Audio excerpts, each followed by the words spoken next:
Hello, everyone. Hi, hi. Hi, hi. Long time no see. I know. No, we It's, missed a little. yeah, we did, but I'm so glad to be back at it. And this beautiful weather outside is just amazing here in PA. How about down in Texas? It's gloomy and rainy and well, I would call it cold, but it's like 65, but that's cold Yeah. for right now for May. So, but it's okay. I like it. Yeah, I like rainy. I like dreary. I'm into dreary. I I like know. it. I get it. I get it. It makes you want to relax and curl up and read a book for sure.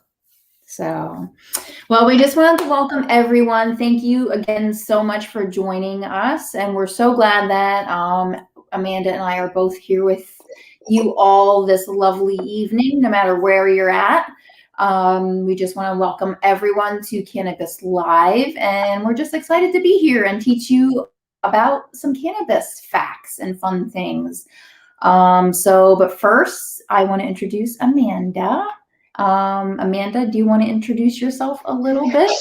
Sure. And then I'm going to give it back to you. I also want to make sure we don't forget today to ask for topic suggestions because we haven't asked in a while. So, hi, I'm Yeah. Amanda. I am a cannabis educator. I'm a licensed esthetician. I am an evolving herbalist, so I love the plants. I had health issues several years ago that led me to cannabis. Um, and in that, I had to sort of dive deep and sort of understand how did it work in my body and how did it help me. And then from there, I just obtained some certifications so that I could sort of help spread the good news about the plant. I'm in Texas, so along with having passion for the plant and its healing comes activism and advocacy for the plant to give safe access to people. So that's a little bit of who I am and why I do what I do. Awesome. Well, thank you. Thank you. And then everyone, just so everyone knows, my name is Heather Kreider. I am with Hempfield Botanicals and Hempfield Apothecary, which will be a new adventure that we're starting in Lancaster, Pennsylvania, based around cannabis. But yeah, we're just super excited to be here and share our knowledge with you. A little bit about me. I myself am a registered nurse in the state of Pennsylvania. I am also a licensed esthetician as well. I am a cannabis enthusiast and advocate, just like Amanda, and I'm also a medical marijuana patient myself in Pennsylvania. I am a medical marijuana card holder. I'm sorry, I have a little bossy I'm background. also a dog owner. I am a dog owner. Her name is Bibi. She's a rescue. She came right from an Amish farm in Lancaster County. She was a Oh, puppy. that's awesome. Yeah, we picked her right up from the farm. So she has a great life, but she's a little bossy thing now. Um, so sorry if you hear her barking in the background. But yeah, so again, like I said, I'm a nurse. I have a lot of background in pain management as far as being a nurse as well. I myself am a chronic pain sufferer, and cannabis helped me tremendously. So we're just super excited to share with you some knowledge that we've received over the years. And yeah, so let's get started and why we're here. So Amanda, tonight we're going to discuss cannabis and all things cannabis related to hemp, whether it be hemp or marijuana. And then we'll be discussing the endocannabinoid system, doing a brief review of that. We've talked about that in the past. And if you do want a more in-depth training on that, definitely go back and review our other videos. Those are all available on our page. And then we'll be talking about endocannabinoid deficiency as well. So clinical endocannabinoid deficiency. So let's get started. Might as well jump right in. So I'm so glad that we're doing this. We have done the topics that you just mentioned. We had done them, I think, in like 3 different segments. But we thought it would be a good idea to sort of squish them all together and do a nice review before we go back into some more detailed topics. So to review, what is hemp and what is cannabis? A lot of people use the term cannabis to describe marijuana only. Really, hemp is cannabis. So they are both cannabis sativa. They both come from the under the same umbrella in the same family. We tend to think of one as being more medicinal than the other. That's not entirely true today, although traditionally it has been, because traditionally hemp was used. Oh, there's a good picture. Traditionally, hemp was used for fiber. It was used, grown similar. It looks just like the bamboo in my backyard, actually. So we still use it for also food and fiber. It's a good source of protein in the seeds, and we use it for fuel and as a plastic alternative. I mean, really, hemp could completely change the world if we used it more abundantly, but we're on our way. But people tend to think of the flower from hemp as not being medicinal, and that's just not true. If a hemp plant is cultivated for flower and not for agricultural uses, then it can be very medicinal. It tends to be much higher in cannabinoids like CBD than marijuana does. So when we think of marijuana, we think of only cannabinoids. We think of the terpenes. We're not thinking of it or using it for any other industrial uses, really. Marijuana flower is incredibly recognizable. However, hemp flower looks, if it's grown medicinally and grown and cultivated properly for the medicine, it looks identical. So don't let anybody tell you that they can look at hemp flower and tell that it's not hemp, because they can't. So the differences are mostly in the use. I mean, we do define it federally as hemp, anything containing 0.31%. So anything over that 0.3% THC level in hemp is federally defined as marijuana. Mother Nature doesn't have those type of stipulations. She didn't have those definitions and those lab tests. So we're the ones that have defined it, but we define it so that we can keep it in regulated markets, right? The history of cannabis goes back thousands of years, but in this country we have documents that show that in the very early 1900s it was often used in medical formulations. There's a lot of medical papers that were written. I think we have a slide about Dr. O'Shaughnessy. I hope we do, because I love those old ads.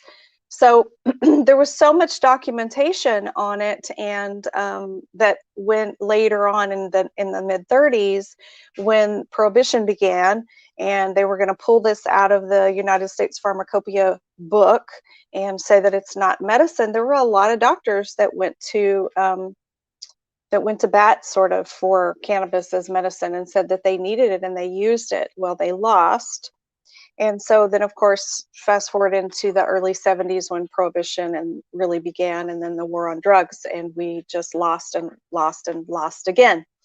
So now, since then, since the early 70s, we have evolved into a country that cultivates our own cannabis products, whereas prior to, the 70s, we really didn't do that. Excuse me, sorry. Prior to the 70s, we really didn't do that. We brought in a lot of our cannabis from Asia and even from Mexico.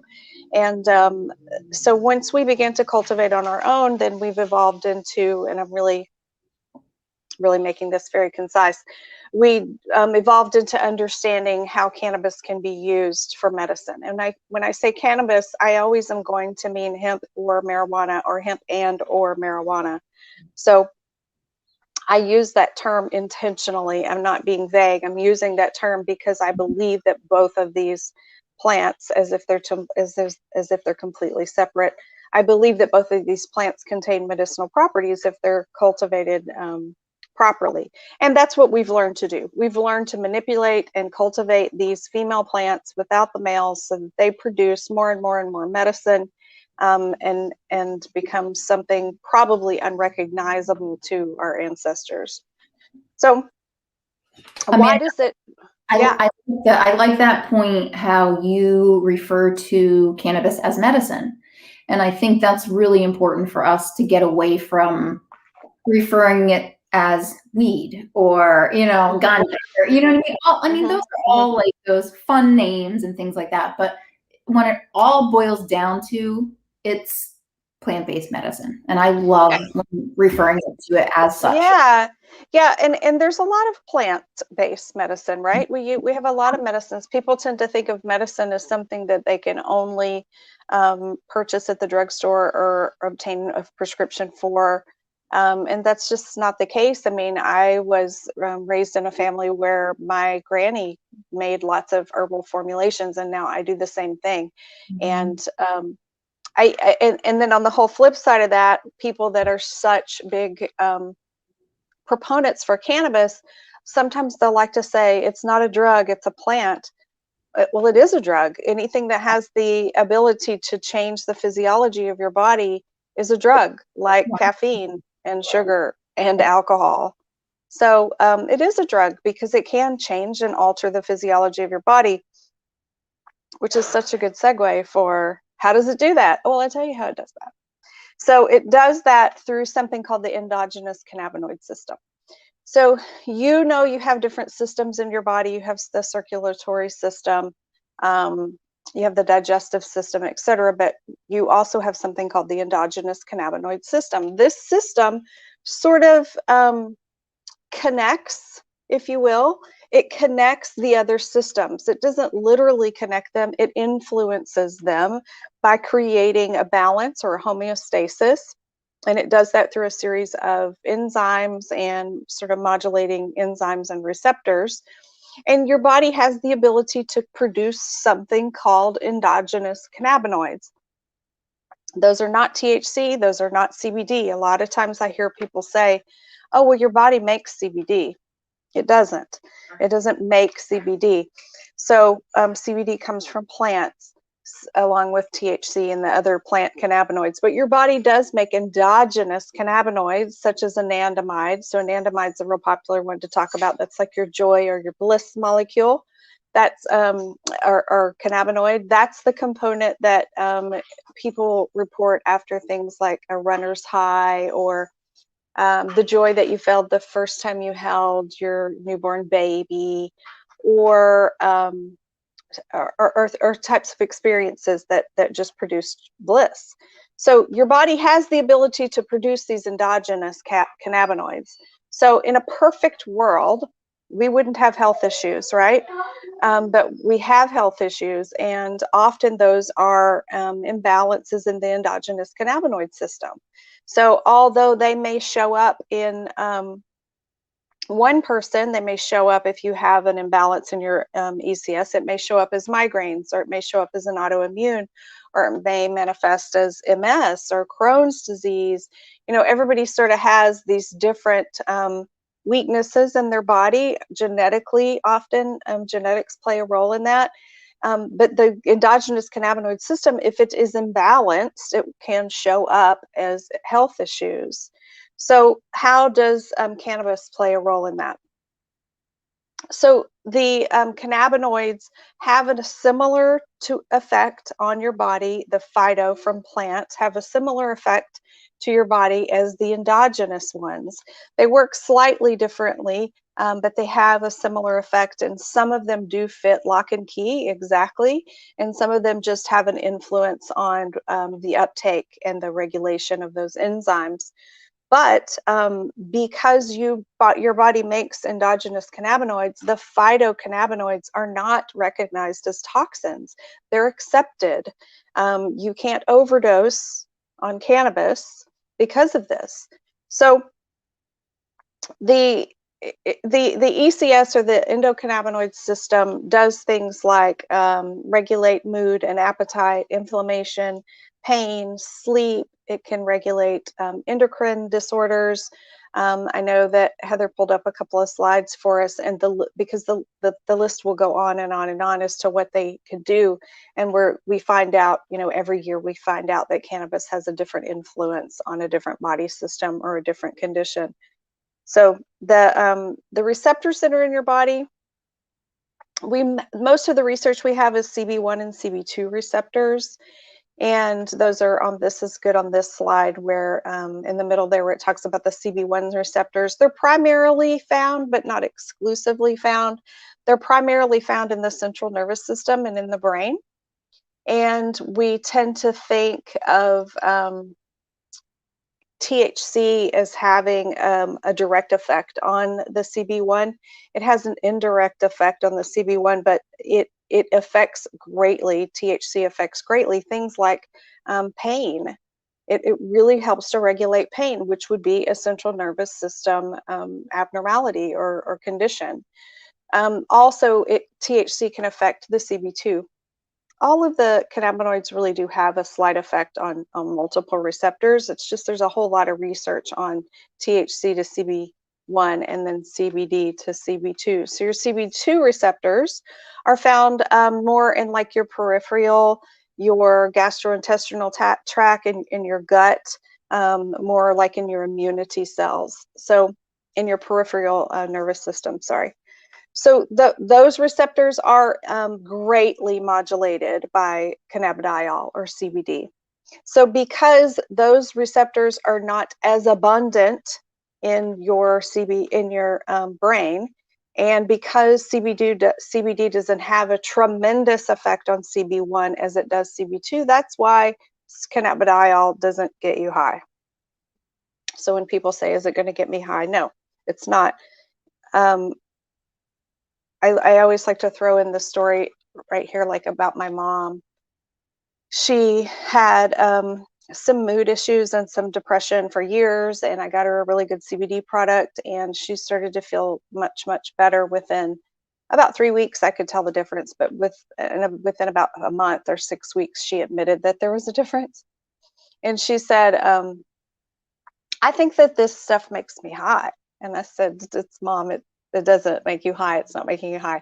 No, I really think it is. I really think that I'm high, and it's okay. I'm retired. I got no problems. I don't care if I'm high. It's good. I'm like, okay, but that's adorable. Okay. I said, okay, but it's not. And so after a deeper conversation, I figured out and suggested this to her, and she agreed that if you've been feeling really, really low for a really, really long time, Yes. and this is what high feels like. This is like euphoria. If you've been feeling really, really low for a really long time, and I can help bring your mood back up to just stable and normal, it might feel pretty high to you. Yes. So it's an incredibly good, CBD is incredibly good for that because of the abundancy of those CB2 receptors. And a lot of times, different cannabinoids are helping with different conditions that you hoped they would help with, but often they're helping with conditions that you didn't expect them to help with. And that is because you have an imbalance in your entire endogenous cannabinoid system. You don't just have an imbalance in the area that gives you anxiety. You probably have an overall imbalance that's manifesting as anxiety. And so a lot of times people will begin using cannabis, and again, when I say cannabis, I mean whatever the cannabinoid ratio that's right for you. A lot of times people will start using cannabinoids and find that maybe it hasn't quite helped with their sleep yet, but their arthritis really isn't bothering them so much, or they're really not in a bad mood, or their appetite's a little more regulated, or they're recovering from their workouts or their physical stress. And that's when I say, well, then it's working. Just give it some time to play with your ratios here. Give it some time. Your body is obviously having some type of response to it. So one of the things that I think is really fascinating, a topic that I think is really fascinating, is endogenous cannabinoid system deficiency. And Dr. Ethan Rousseau writes a lot about this. And one reason that I think it's really interesting is because there are a lot of conditions that people have that there's no test for. So Heather and I both have migraines. There's no test. I'm not going to go get blood work. I'm not even going to be able to get an MRI that shows why I have migraines. If something shows up in my brain from an MRI, it's bad news, but it's not a migraine. Yeah. And the same with like IBS. People have irritable bowel syndrome. There's no test for that either. So a lot of the think about like fibromyalgia. Exactly. There's no test for that. So a lot of the studies that were done, and Ethan Rousseau writes a lot about this, is how cannabis affects these conditions or these ailments that there's no real test for, and why does it help? And the answer is because if you have an endogenous cannabinoid deficiency, then it can manifest in ways that there are not testing for. I realize that cannabis helps for a lot of things that are very conclusively diagnosed, right? Like MS and things like that. But it's not. It's more about the symptoms. It's a symptomatic assist often. So what does that mean? Having an endogenous cannabinoid endogenous cannabinoid deficiency. So it's not like vitamin D, where you can just go get your vitamin D levels and then find out, oh, I'm deficiency, and you sit in the sun and take some vitamin D. It's not like that. What is balanced for me is different than what's balanced for you. My endogenous cannabinoid system has a tone that's right for me, and it might be different for me 10 years from now. It might be different for me tomorrow. It might be different for me depending on whatever influences I have, hormonal fluctuations, stress, age, things like that. But I have a tone. So whatever that tone is the ideal place for my system to be. And if I am deficient in cannabinoid, if I'm deficient in my endogenous, my normal, internal, natural cannabinoids, then it can show up as a deficiency, and I can supplement that with phyto or plant cannabinoids. So it would be beautiful, and it will be beautiful the day that we have better regulated products, we have federal legalization, we have full access, and we can really sit down and say, okay, this is the ratio of these cannabinoids and the terpenes, which we're not even getting into those today. This is that have typically been used to treat this condition. So that would be ideal. We're not quite there yet. So not being there makes us all try to be our own caretakers and our own doctors, and then consult people that we trust and that can help us. The good news is, if you're walking slow and you're walking before you're running and you're microdosing before you're jumping in, you can really get pretty comfortable with this plant and sort of understanding what might help you. And I think that the popularity of CBD products, hemp-derived CBD products, has shown everyone that. I mean, most everyone either has tried one or knows someone who has, or they're interested in trying them. And so the more people get comfortable with that plant, then the more access I think we'll have. Another thing that I think people will have to realize is that there's not this huge dividing line between hemp and marijuana. And so once we get there, then we'll have this. I think we'll have this endogenous cannabinoid deficiency syndrome, and I think that we'll have various treatments for it. For sure. Yeah, that's an exciting time, and definitely, for everybody that has access to, hemp, flower or hemp-based different types of cannabinoids.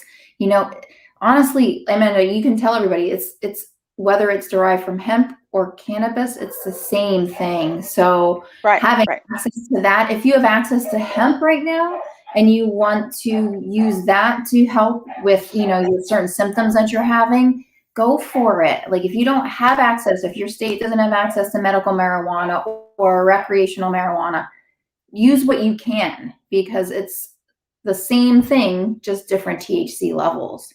So and I've had while we're talking about that, because there's been so many questions right now I get about Delta 8, which we yeah, can spend a whole nother day on that. I do encourage people to try plant medicine, and I do encourage them to try hemp-based CBD products, because that seems to be the most accessible. But just know that when you're obtaining a product and it says full spectrum on it, full means all of the cannabinoids yes, that were originally present in the plant. So you're still introducing your body, if it's a good quality product, you're still introducing your body to other things, other cannabinoids besides CBD, and that can include THC. So yeah, if you're someone that gets drug tested, you need to keep that in mind. There's no way to say how much THC will be safe for you. My answer is always none. No amount of THC would be safe if you're trying to keep a job. yeah, So, but having access is to it, I think, we're all of us, like, in this industry, or in love with this plant, are a little bit impatient for legalization, as we should because we were robbed of this, and prohibition is a real thing. It was really taken from us. So we're very impatient, but I think one of the reasons that we feel so impatient is because hemp is our foot in the door. I mean, yes, hemp and CBD has really been the foot in the door for what's to come. And I mean, I have not lost my enthusiasm for this plant in all the years I've been in love with it. And I think that I think with the studies, the endogenous cannabinoid deficiency, and understanding more about the endocannabinoid system, more and more medical programs are learning about the ECS and the deficiency even, and that's going to help us immensely. So once the physicians and the scientists more of them are on board, then the laws have to change. It's yeah. inevitable. Yeah, and I do see it even, in my practice and dealing with, the hemp side of things as well. I see many physicians are starting to refer patients to us for different types of, symptom relief. So, I mean, it's happening. It's a slow process, but I think it's definitely going to happen in our lifetime for sure. So that's Mm-hmm. Mm-hmm. an exciting thing to see happen come to fruition. Yeah, there's a lot of plants that we deal with, and I just mean safe, legal, herbal herbs that we grow in our yard. That a lot of them that I deal with, that we don't fully understand how they do what they do, but we grow them in the backyard, and we know that they work. We know that the passion flower tea helped you to sleep better, and the lemon balm tea helps you to be calm, and et cetera, et cetera. So the advantage that cannabis has here is that we understand how it works, and more and more we understand how it works. And Yeah, that exactly. we discover more paths and more receptors, and having that science behind it, I think that's a huge advantage. Or is it a disadvantage because it's not like passion flower and lemon balm are illegal or ever will be? They're not. Yeah. Yeah. So And they I don't, do like. I'm sorry, go No, go ahead. ahead.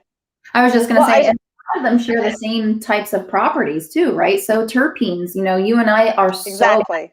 about terpenes. So, Exactly. the lemon balm that you have growing that you're using to steep for tea, there's certain not cannabinoids, certain terpenes in that are Exactly. that are in cannabis that have the same effects. So yeah, plant-based medicine is amazing, and it needs to be Yeah. here and continue to stay here and grow Yeah. for sure. Yeah. For Yeah. sure. That's Well, amazing. until they can figure out how, they're going to continue to make money on it. That That's is part the of the thing. problem. And $80. that's a whole nother topic we can talk about. As I mean, and when I have had people ask me, oh, well, my friend said that she has a cannabis product that she got from the pharmacy, and those do exist. There are there are products that are, some are synthetic and some are natural that are derived from the cannabis plant, like Epidiolex is one, and Marinol is synthetic THC. Sativex is a great one if we could get it here, but it's very slow to come. So the more I think people understand the endogenous cannabinoid system, and even talk to your doctor about it, because I've been very fortunate that my endocrinologist, whom I see for thyroid stuff, my thyroid numbers were coming down, and I was healing, and I didn't take the medicine that she was trying to give me. And so she encouraged it and she allowed it. And then she said, "So what are you doing?" And I told her. And I told her precisely what I was doing. And some of it was illegal in my state. Mhm. And she said, "You know, more and more of my patients are talking about this." And I said, "Well, you know, let me tell you." And once I kind of talked to her a bit about the endogenous cannabinoid system, I could see light bulbs in her head. And then she got frustrated and said, "Why? I mean, why? I'm a doctor. Why is my patient telling me about this?" So, Right? yeah, Yeah. once they start to insist, Oh, you know, maybe they'll insist on like continuing education type of programs. But um, the more we talk about the plant, the more that you talk about it at work, the more you talk about it with your grandmother, the more you even talk about it with your children, you know, please do that. yes. Then and talk to your physicians. The more we talk about it, the more people will understand that it's not something to be feared, and there is a legitimate scientific physiological reason that it works in your body. Yeah. And I will say, as a medical professional myself, as a registered nurse, I was furious when I learned about the endocannabinoid system and that I was not taught it in nursing school.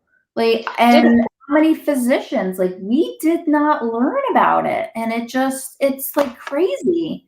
Like, it's just and crazy. didn't you post something last week on your personal page that you were doing some type of continuing education? And Yes, I was disgusted. I had to take, so as a nurse in the state of Pennsylvania, each cert has different regulations, and we have to do a certain amount of CEUs to renew your license in the state of PA. And I took a medical cannabis online course to as my CEUs, and I was just disgusted because basically the entire program was on old research or just not like just non-existent stuff, and it was almost, I felt like it was stirring up the basically a negative outlook on cannabis. And I actually wrote a review on the class itself and said, you really need to update your information.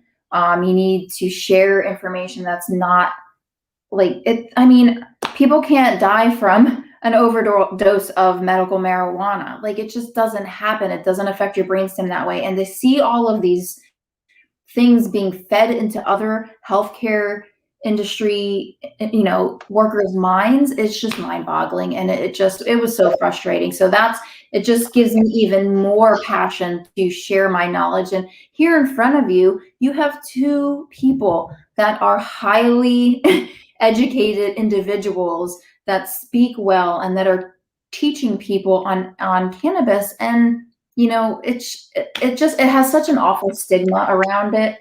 So yeah, just a big fight of mine to continue on being an advocate for yeah, sure. yeah. And I've had people challenge me a bit and say, "Oh, now it's my dog trying to talk to your dog." So I have had people challenge me a bit and say, "Well, why are you talking about this and you teaching this? Because, I mean, you're not a doctor." And my answer is always, because doctors aren't doing it, Yeah. because they're not doing it. You know, they weren't taught that in school, and it's just, we don't have enough medical professionals, RNs, nurse practitioners, physicians, doing it. A lot of physicians are, sort of wink, wink, and know that their patients are using it, but they're not advocating for it. So I I worked pretty hard on my endocrinologist this session in Texas, trying to see if she could testify for some of our medical bills, and she just didn't feel confident yet in doing that, but I won't give up. So I know that I can probably get her next time, but there's not enough medical professionals that are writing your CEUs. There's not enough medical professionals that are willing to either learn something new, or if they're older generation, to admit that they were wrong.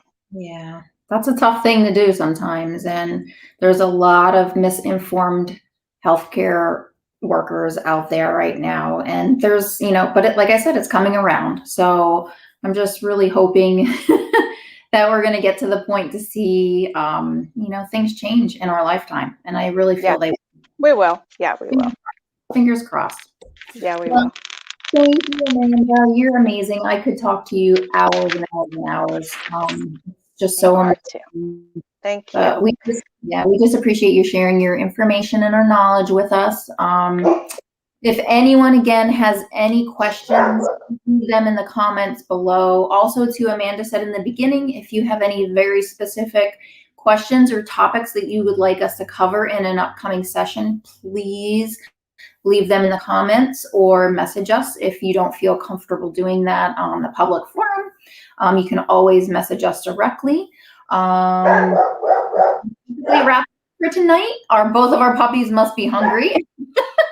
So just make sure you join us again in 2 weeks. Amanda, I think that is the 24th, 26th. It's the 26th, of May. We'll be here at 7 o'clock Eastern Standard Time. So please join us. Again, follow our pages to make sure that you're getting the most information and the notifications when we will go live.